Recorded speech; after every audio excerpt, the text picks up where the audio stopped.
topics and opinions expressed in the following show are solely those of the hosts and their guests and not those of W4CY Radio, its employees, or affiliates. We make no recommendations or endorsements for radio show programs, services, or products mentioned on air or on our web.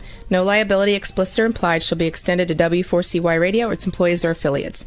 Any questions or comments should be directed to those show hosts. Thank you for choosing W4CY Radio.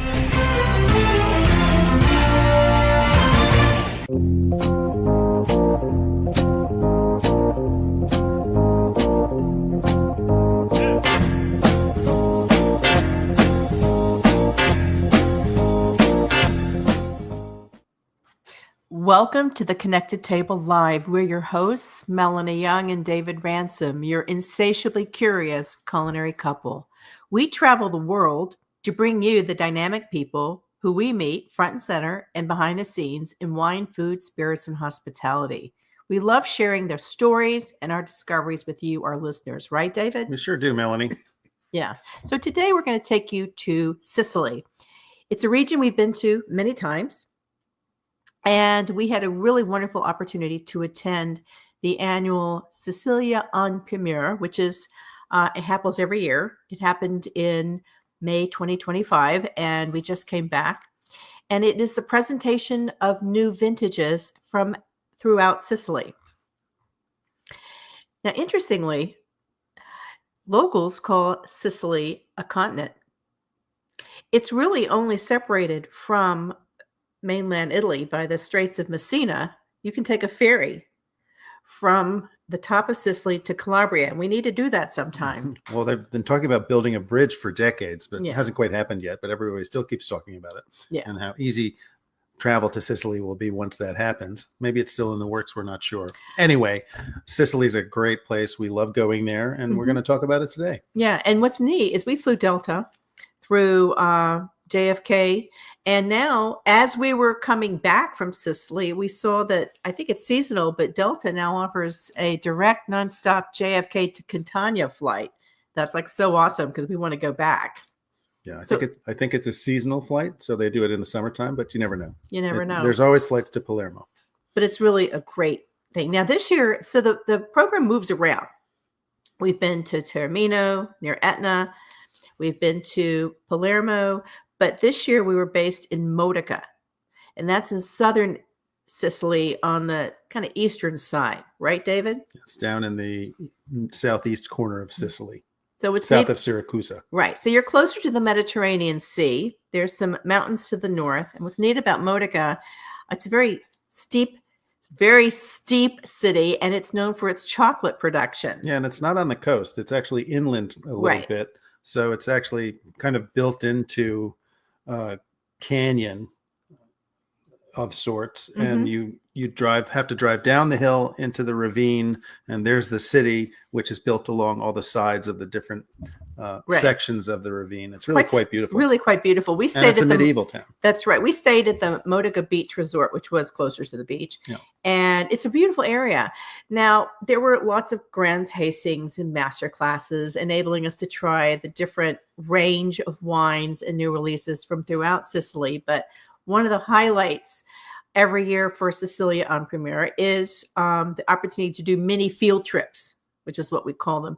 And we choose to go to different areas. So we're going to actually touch on the two field trips that we went to separately and share our findings. And hopefully in another visit, we'll switch and you can go to where I went and I can go to where you went. Both regions were in this southeastern area of Sicily. We didn't go to the far west or anything like that. That's another trip because it's a very big mass of land.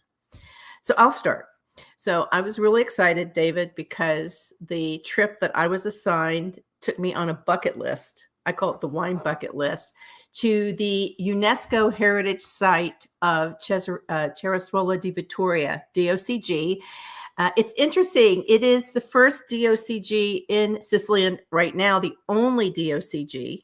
It was elevated to Denominazione di Origine Controllata e Garantita in 2005. Prior, it was a DOC. And just for everybody's knowledge, DOCG is the highest level of quality in wine in Italy. That's right.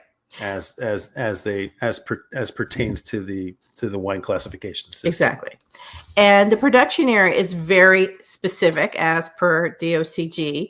It is in this wine, which is red, may only be produced in the areas of Ragusa, Catania, and Caltanissetta zones in southeastern Sicily. And within that are subzones for the Cerasuolo di Vittoria Classico, DOCG, which is Acate, Comiso, and Vittoria.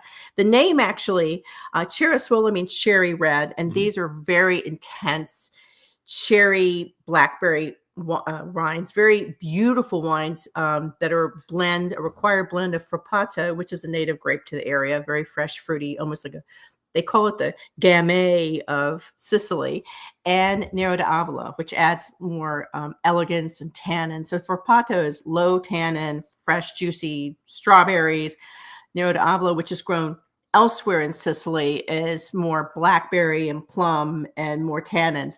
Marry the two with specific guidelines for percentages, and you've got Cerasuolo di Vittoria. Cerasuolo means cherry in Vittoria because it's of Vittoria. And I learned doing my research that the name Vittoria was born in Vittoria when its founder, Vittoria Colonna Henriques, decided to give the first 75 settlers 1 hectare of land on the condition that they can cultivate other hectares of vineyards. So it's got a very interesting history. And there is a town, which we visited, called Vittoria as well, that is filled with beautiful Baroque architecture. I learned that there's a lot of money in this area because it is massive farmland, massive producing of Vittoria tomatoes, eggplants, oranges, lemons, beautiful olives, and cocoa for the chocolate are all produced here in eggplant and exported around the world. So the agricultural bounty of this fertile farmland is significant, along with table grapes and wine grapes.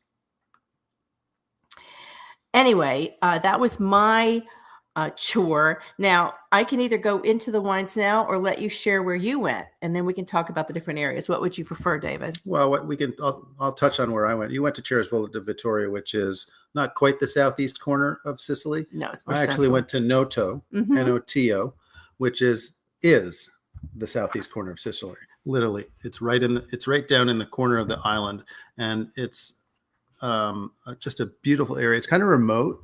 It's maybe an hour and a half or almost 2 hours south of Syracuse, and really quite beautiful. And it is the home of a city called Avola, which is where Nero d'Avola, which is Sicily's probably most famous red grape at this point, is said to have originated. Yeah, Nero d'Avola is grown throughout Sicily, but as you say, it was born in Avola. That's the d'Avola. And it's in Cerasuolo, which is it's an integral part of making Cerasuolo di Vittoria. So their relatives are all the same. I think you were a region over. So I was more south central and you were more southeastern. And Syracuse, by the way, we've been there. There was a Sicilia on Primeur that took place there. That's a gorgeous, gorgeous city.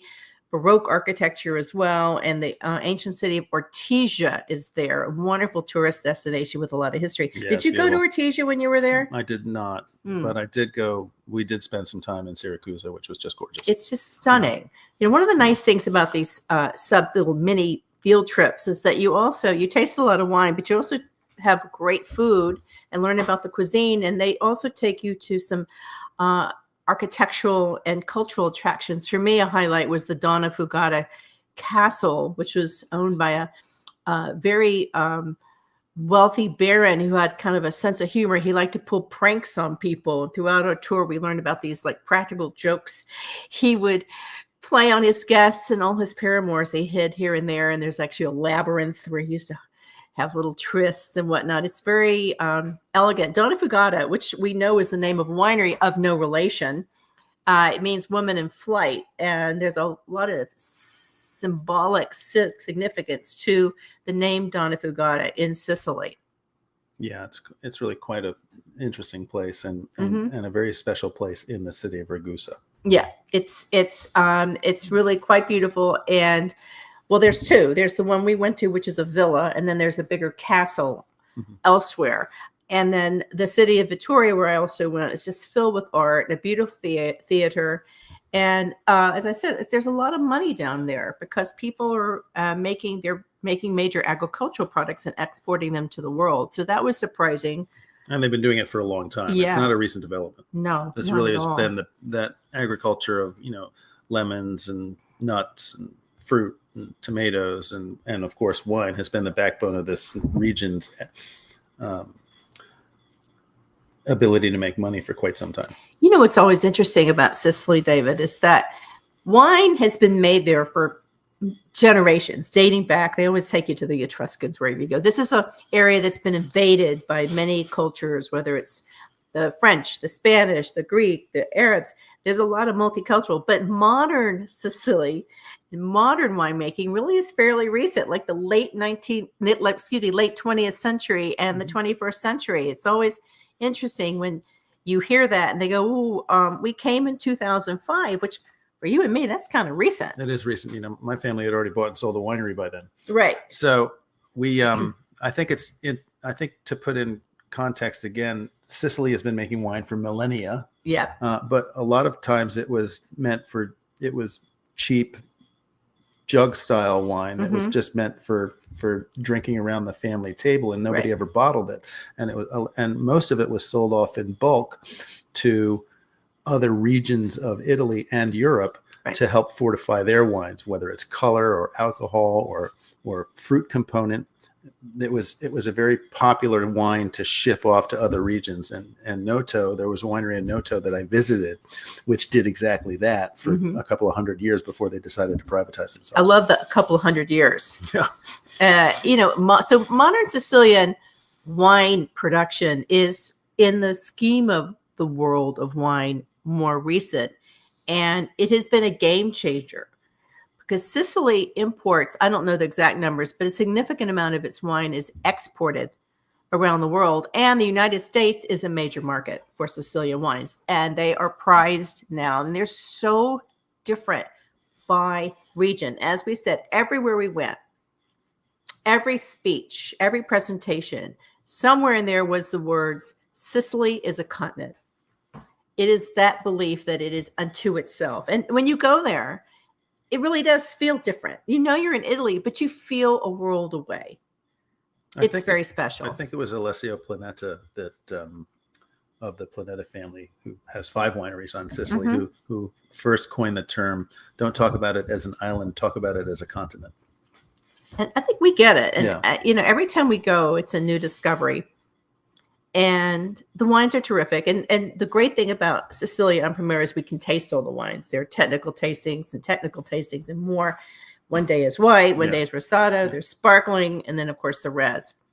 Why don't we talk a little bit about our discoveries in each area? And we won't touch on it in great detail, but just for all of you who are watching and listening, these are producers that you should know. And we'll first talk about what makes each region special. As I said before, Vittoria in this region is known for Ceresuolo di Vittoria. Now, a couple of things. It is only made here. It is only made in these subzones. And for Pato, the juicy red grape that I mentioned is only produced in this area, whereas Nero d'Avola is produced elsewhere. The wines, being DOCG, must be comprised of 50% to 70% Nero d'Avola and 30 to 50% Frappato, and aged a minimum of 18 months. Okay, now this is cool. So as I said before, Ceresuolo means red. The soils are also red.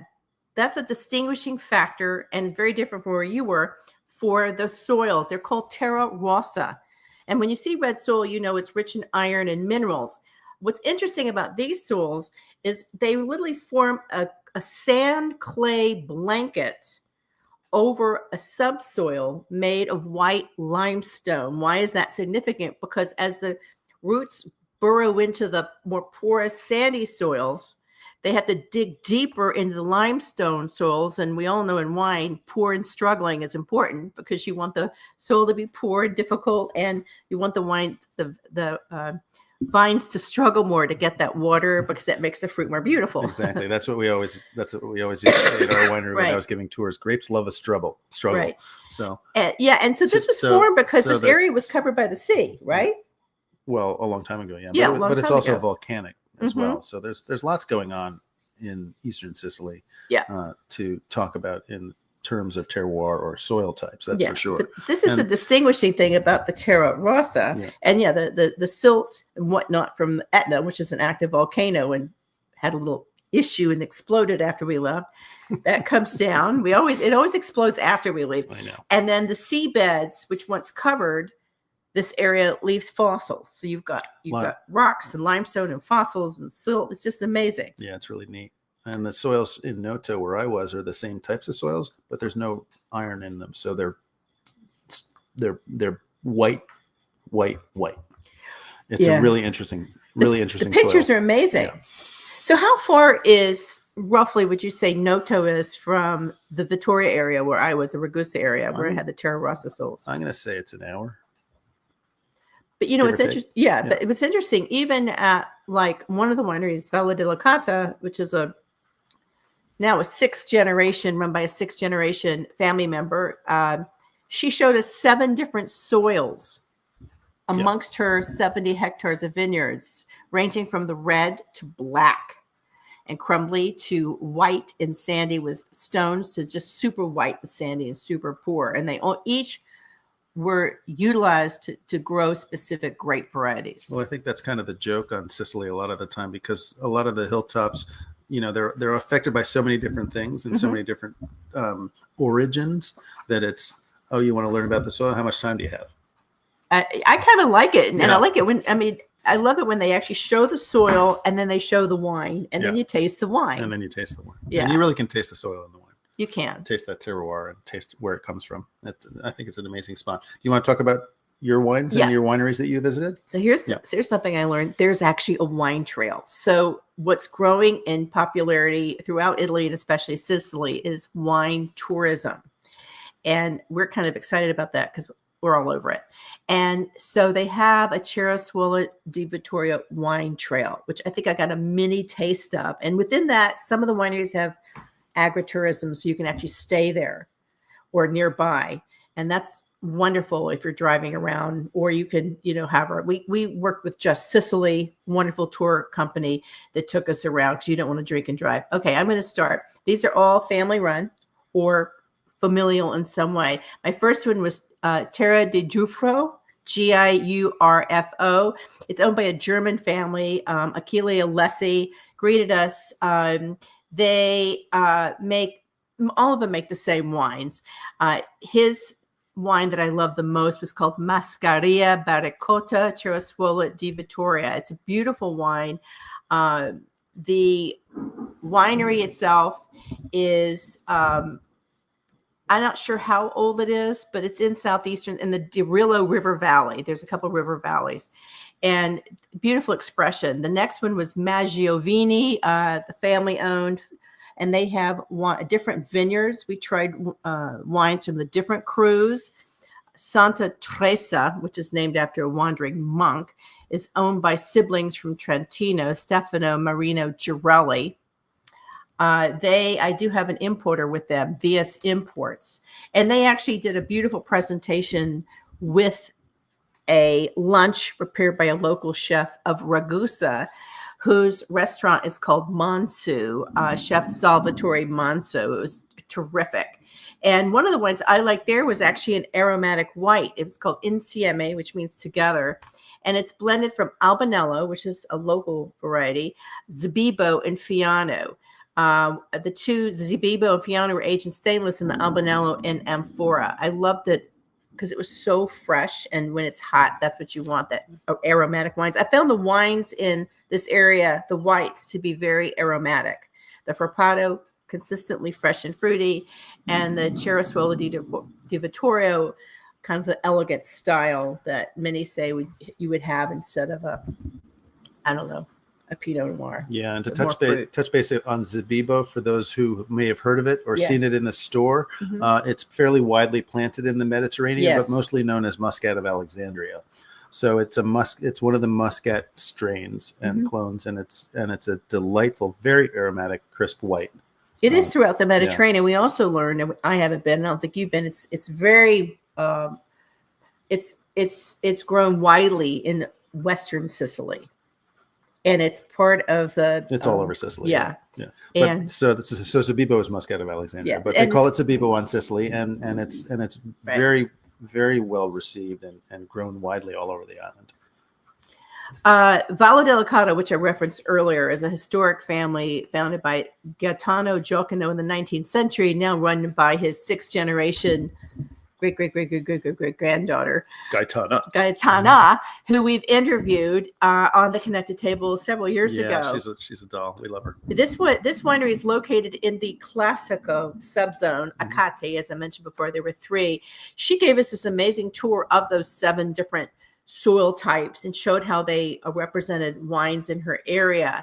I got to tell you, her Chirasuolo di Vittoria Classico, the Iri da Iri, which is a Classico, was probably one of the best. Skurnik Wines carries it. Mm-hmm. She also introduced us to a wine. I don't think it's in the market yet in the United States, but it was made in the ancestral method of sparkling Frappato, like a pet nat. Mm-hmm. Really, really good. Really well received. It's called Fil d'Oro Frappato Metodo Ancestral.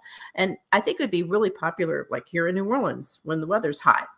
As I said, Skurnik Wines is their importer. The next 2 wines are what I call the culty wines right now. They are totally into natural winemaking and biodynamic and have a huge following right now of people who embrace natural winemaking. The first is Kos, C-O-S. Kos was founded. Wonderful wines. It's an old winery that was taken over and modernized in 1980 by 3 friends, Giambattista Ciglia, Giusto Occhipinti, and Cirino Strano. And so the name is COS comes from the first letter of each last name. And we met Giambattista Ciglia and Giusto Occhipinti, who gave us a tour. They are so proud of their amphora room. It's just dozens and dozens of rows of amphora, specifically made to produce a label called Pithos. And we tasted several of the Pithos line as well as the non-amphora wines. The Nero d'Avolo aged in amphora was terrific, as was a white wine made with a local grape called Gracanico, which is a relative of Garganego up in Suave. Really terrific. But all the wines had this, I was thinking about it before the show. I was trying to think how to compare it when you love the wines, but it's like looking at a piece of jewelry and then polishing it. It was already beautiful, and then when you polish it, it kind of has that boom, and that's what these wines had, that boom. Like suddenly they became more intense and beautiful. So that's COS. So there's another Occhipinti that you met, and I got a gal crush on her. We need to talk about because she's a real rock star in the area, and all over the world for what she's doing. And so talk about her. She was mentored by her uncle Giusto Occhipinti. Right. Her name is Arianna Occhipinti. I think we're going to be booking her on this show for a one-on-one interview. She has become one of the most respected voices in Sicily's natural wine movement. She actually got her start working with Uncle Giusto Occhipinti at Kos at age 16, worked her way around, and then started her own business at the age of 22. It's a very modern-looking winery. She is kinetic. All I can say, she just is kinetic and passionate. She exudes that Sicilian passion, and the wines reflect that. She took us in the vineyards and was like intensely showing us those beautiful red brick Terra Rossa soils. When we went in the tasting room, the walls were lined with flip charts and dozens of Post-it notes in her handwriting because she's trying to work on branding sessions. And Alessio Planeta has been as part of her council of advisors. Council of elders. Along with Giusto Occhipinti. I noticed Alessio was taking all of her Occhipinti's wines at the gala dinner to have at his table. They really are terrific. I don't have specifics on the wines. I have to look at my phone. That means looking down. But the importer in the United States is Bowler Wines. Yeah, David Bowler. Sure. These wines will bowl you over. Yeah, they're really terrific.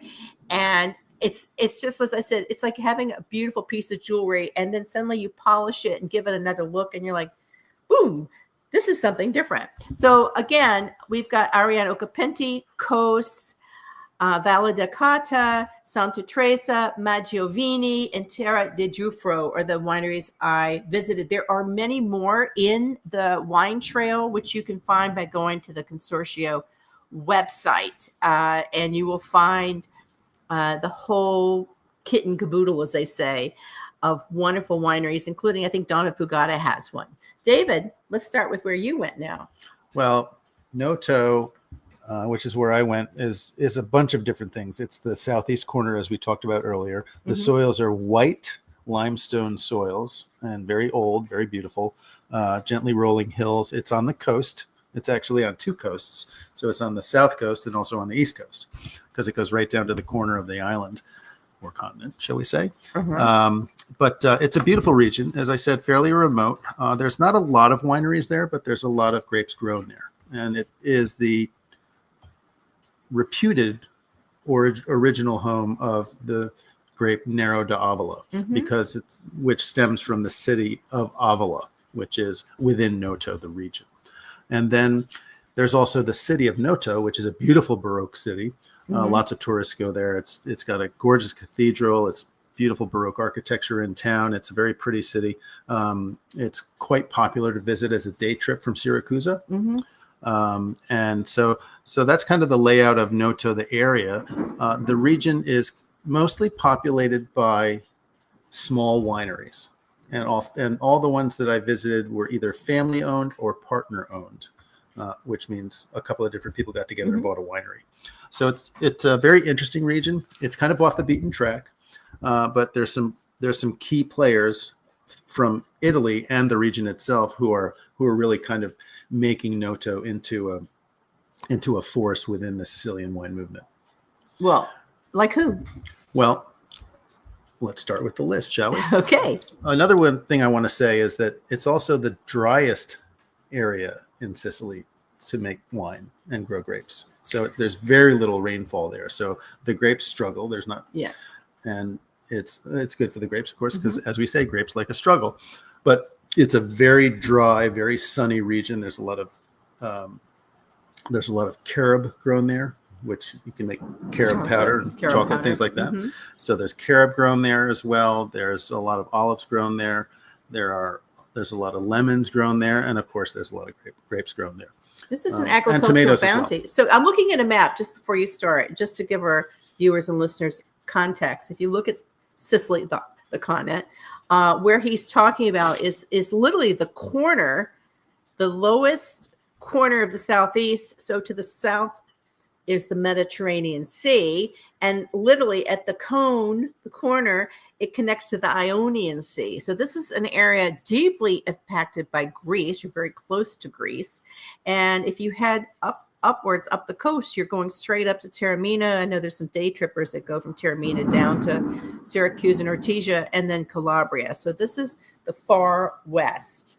And you said it's very dry. It was very dry where we were too, which is nice. So tell us about the wineries. Well, I want to say that we only stayed in one place. We didn't move around a lot. So it's small enough a region where you can actually pick a hub and pick a base, and you can just do day trips from there if you're going to spend a few days touring around. And we actually stayed at a beautiful hotel called the Villa Giulia Hotel, which is I think it was an old winery or farm, and they turned it into a beautiful hotel with maybe about 25 or 30 different rooms, but they're all kind of cottages and things like that are built into the old barns. It's really lovely. My room was a completely private cottage, and it had a hot tub. How come we never have that when we're actually in the rooms together? Lots of fun, and the food was delicious, and they have a beautiful pool, etc. Well, needless to say, let's move on. Let's talk about the wines. The first winery, we were there for 2.5 days. The first winery we went to was called Zisola. And it's owned by the Mazzei family. Now, you've heard of the Mazzeis if you've been to Tuscany. Yes. And this leg of the Mazzei family is Filippo, who's one of the two brothers that are involved in the Tuscan wines and they all own. So Filippo found this farm in the early 2000s and fell in love with it and decided he was going to start to make wine there. So he revitalized all the vineyards and planted a lot more. And it's a beautiful old historic farmhouse with a lovely winery around it now. And he spends a bit of time there himself as well. But the wines are lovely. Give me 1 second here. The wines are great. It's in the, as I said, the southeast corner. It's a 50-hectare property, and he has probably about 25 hectares of fruit that he grows as well. It's not a huge winery, but some nice wines. Is that all grapefruit? Nice grapes, or are there other 24 hectares of vine. Vineyards. So that's about 75. It's about 60 or 65 acres of fruit, right? It's a beautiful landscape. They have wonderful wines. The wines he produces, some whites from Grillo, which is another very popular white wine. What would you compare Grillo to for anyone who's not had it? That's a good question. That's why I'm asking it. Yeah.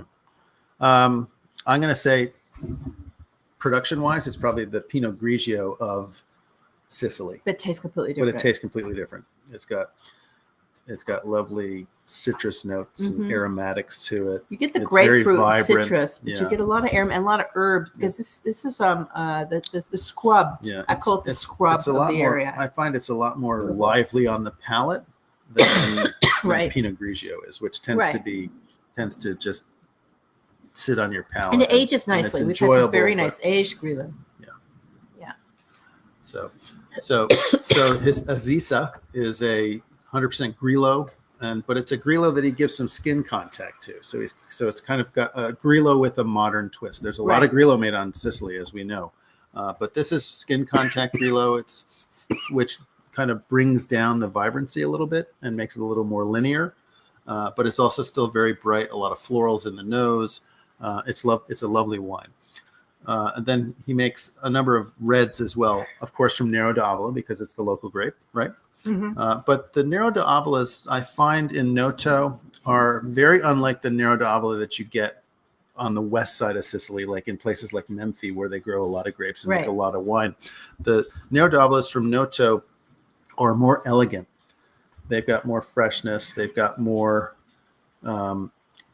acidity to them. They're much more of a delicate style of Nero d'Avola. Why do you think that is? I think it's the soil. Yeah. The soil has a lot to do with that. Chalky, white limestone soil brings a lot of minerality to the wine and sapidity to the wine that you don't get in the clay soils of Western. Why don't you explain to someone who may not know that? Saltiness. Okay.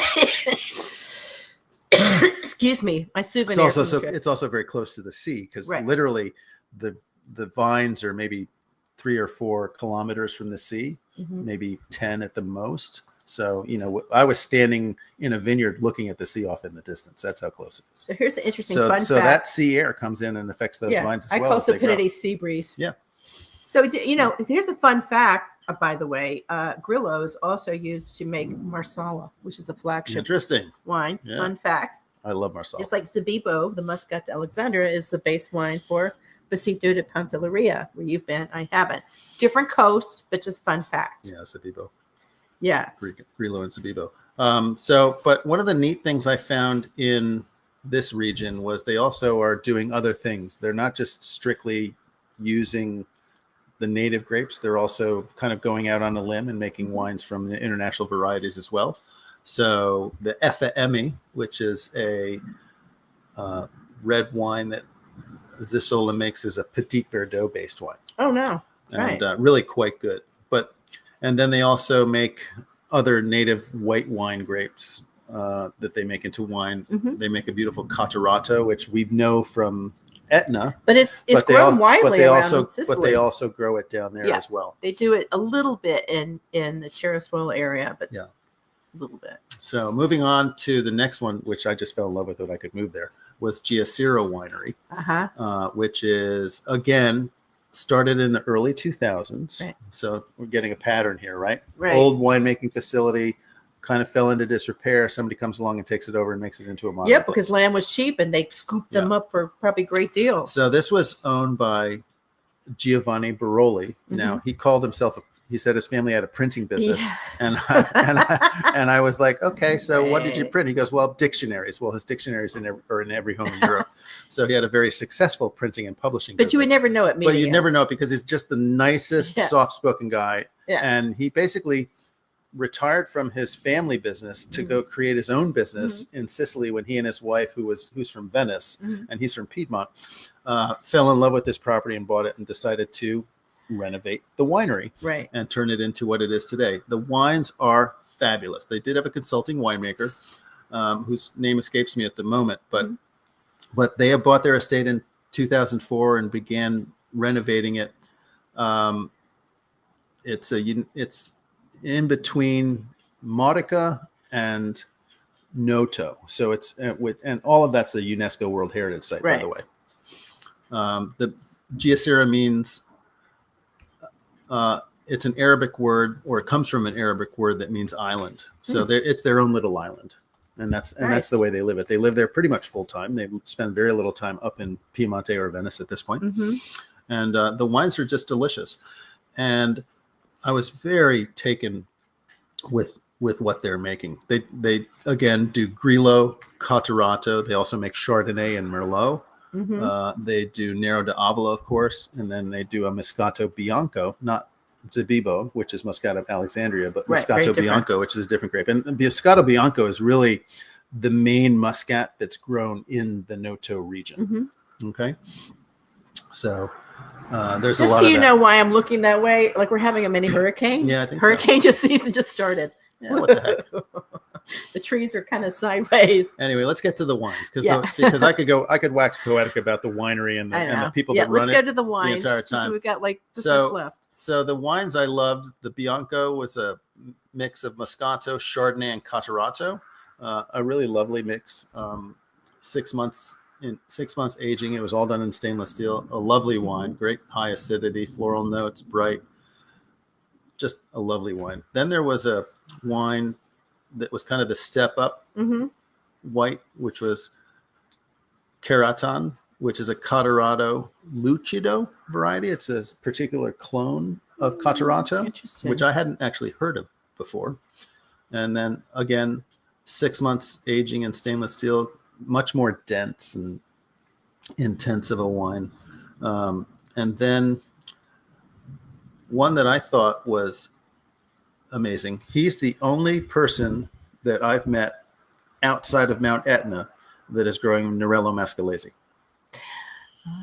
And I asked him about this while we were having lunch, which was fabulous, by the way.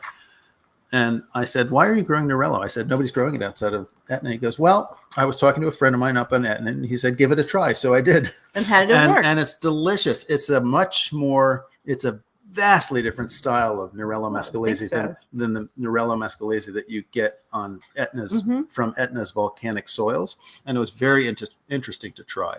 It's a softer, warmer Nerello Mascalese than the ones that you get on Etna, which are kind of light Piemontese style wines that have a lot of tension to them. This doesn't have that, but it really brings out the more plush, the plushness. Yeah, we think so. And the floral notes that that Nerello can provide, violets, red fruit, etc. But also because of the soils of Noto, it's got minerality and it's got chalkiness, sapidity, exactly. Sapidity. A lovely wine, and of course, his Nero d'Avola, which was another one of his flagships, was a delightful wine, just delicious. So the next wine we went to was in the town of Marzamemi. I keep getting that wrong. I've gotten it wrong the entire time. That's a very cool place. There's a lot of which history and culture there. Yeah, it was called Cantina Ramadini, right? And it's not a new winery. This was the one that I said sold off in bulk for a long time before they actually privatized. So this was bought in the early 2000s by a group of friends who decided to invest and privatize the winery. And they've been on that unique path ever since. They've got 27 hectares of vineyards, all organic, and they make all their wines organically as well. It's a really interesting project, and the wines are very nice. And I thought what was interesting about Marzamemi, which is a very unique old fishing town. It's right down in the corner of Noto. And so you can see it, you can look off in the distance and you see where the two sections of the Mediterranean Sea meet at the corner. And there's an old fort on an island down off that coast. Yeah. Because all of a sudden you round the corner and then all of a sudden you're heading back up towards Marsala at the other end of the island. So Cantina Ramadini and Marzamemi, beautiful area.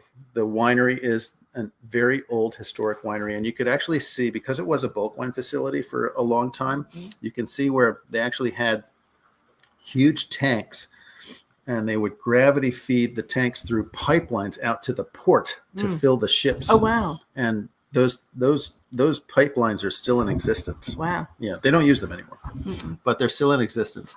And again, it's an exciting time for them. I think they're really coming along, and we tasted some very nice wines. Again, they make Caricante. They make a couple of Charmat wines, a couple of sparkling wines in the Charmat method, which are also very nice. They make Nero d'Avola, and they also make a Syrah, which was quite interesting and I really liked it a lot. And then they also make a Pasito. So they're kind of making a whole gamut of different wines. And again, one of the younger wineries, and it's a work in progress. And I think it's exciting to see what they're going to do. And the name again is? Cantina Ramadini. Cantina Ramadini. Yeah. Do they have an importer? Do you know? They do not yet. Okay. Yeah, they do not yet. So you're just going to have to go there and try it. Yeah. And then the next wine I went to is an old favorite family of ours. We've been to a couple of their other wineries, and it's Feudo Macari, which is the Noto winery for the Moretti Cusseri family, who owns Sette in who we've been to and we've talked about ad nauseum, shall we say, because we love their wine so much. We were just there. We were just there. Yeah, we were there in February. Sette is in Tuscany, and the Moretti Cusseri family owns 5 or 6 wineries. Right. This is their Noto facility. The wines are amazing. Again, they kind of got into it not that long ago. The winery's fairly new, and they own 265 hectares. That's a pretty decent sized chunk of land. Huge. About 700 compared acres, to the 50 maybe more. to 60 you were just talking about. I think that's yeah, that's huge. Maybe 700 acres, something like that. And they only have 60 of it planted to vineyards at this point, but that's gonna grow. They built a beautiful winery. They have great little tasting rooms and sales areas and things like that. It's a great spot with lovely wines, and their wines are, I think, some of the best wines in the area, as they should be, right? They make a Grillo, they make a beautiful Caricante Grillo blend. Oh, that's interesting. Which I thought was quite really interesting. More of a ethnic grape. And that wine is called Family and Friends, right? Even though it's not just family and friends that get to drink it. We tasted that when we were in Santa Ponte. Yeah, also. It's just delicious, and it's a barrel fermented Caricante Grillo blend, and I just love this wine. That'd be a nice blend. Yeah, I love. It's called Family and Friends, only the best grapes. Yeah, that's the name of the wine. I remember that wine. Yeah. It's very nice. Yeah. And then they do a single vineyard Grillo called Vigna Firaru, and they do a rosé. They do Nero d'Avola. They do a couple of different Nero d'Avolas, and they're all wonderful, different styles and different agings and different vineyards that they come from. Did anyone refer to Nero d'Avola by the Sicilian name Calabrese? No, not the wineries I went to. Yeah, that's how it's also known as, because everything has a dialect. So they actually have a project that they're working on, which is 2 different wines where they're both single vineyard wines, and they're separating all this out and not putting it into any other wines that they make. So they're keeping it single vineyards. And one is called Sultana, and the other, you're going to love this. The other is called Guarnaschelli. A shout out. Oh gosh. A shout out to our great friend Alex Guarnaschelli, the chef. And those are beautiful single vineyard Nero d'Avolas. And the fruit so their fruit is albarello, which is bush vines. Yep. They don't trellis them. Yep. So it's everything at that winery is that. Lovely wines. And then, of course, they make a Syrah, which, again, going to the international side of things, they make a beautiful Syrah called Maharis. And the wines were just lovely. The last winery that I went to is one that we had the owner on our show last fall after we went to Etna and talked about all his wineries. And I said, I've got to get to this one because it just sounds so good. Who was it? Alessio Planeta. Planeta. Yeah, Alessio Planeta. Right. The Planeta family's wines are all over Sicily and all over the world. And this was Planeta Buonavini in Noto. Oh. And it's their Noto facility. And it's all the Planeta wineries are independent of each other. They don't grow things everywhere and then make them in one spot. Each winery is a separate winery with a separate team, separate viticulture, separate winemaking. A separate winemaker, or is it Patricia Toth oversees? Patricia Toth oversees a lot of it, but they have people on site that are there, and I think she makes the decisions. Right. So Patricia Toth is the executive winemaker over all the Planeta wineries. Yeah. She's amazing. Yeah, she is great, and we saw her while we were there. Yeah, we did. Yeah. So Alessio and his family purchased the property in 1998. And it, as I said earlier, Noto is the driest region. And I think in Sicily, I think I got really the best visual of that dryness and that dry region while I was at their winery, which is just white, dry, chalky soil. Wow. Was it very thin chalky, really chalky, or sandy? Sandy chalky. Okay, interesting. Yeah. Because there's that powdery, beautiful wines, and you almost didn't know the winery was there because there's just a little cabin up on top of a knoll in the middle of this beautiful dale, which is where the winery and the olive groves and vineyards sit. And then there was this little cabin up on the top, and you parked at the cabin, and you're like, "Where's the winery?" Well, the winery was underneath it. They built the winery into the side of the hill. Oh, interesting. And they also have a wonderful contemporary art collection there as well. But really, it's the wines that take center stage. Again, they have 40 hectares. And it's olives, it's carob, it's grapes. Grapes. Everybody has olives. Everybody has an olive because they have a side hustle doing olive oil. There's also a lot of almonds grown there, I found out. Yeah, I mean, it is an agricultural bounty. And I feel like we need to take another suitcase to take back all the wonderful things, right? Yeah. Well, so let's talk about the wines because they obviously grow Nerodavolo, and they also grow Moscato Bianco, which is the second, I say, most important grape in Noto, right? There's those two wines. Yeah. Those two wines is what is made the most of. So they do a couple of Moscato Biancos. They do a beautiful Nerodavola called Contradanza. And then they have a Santa Cecilia Nerodavola.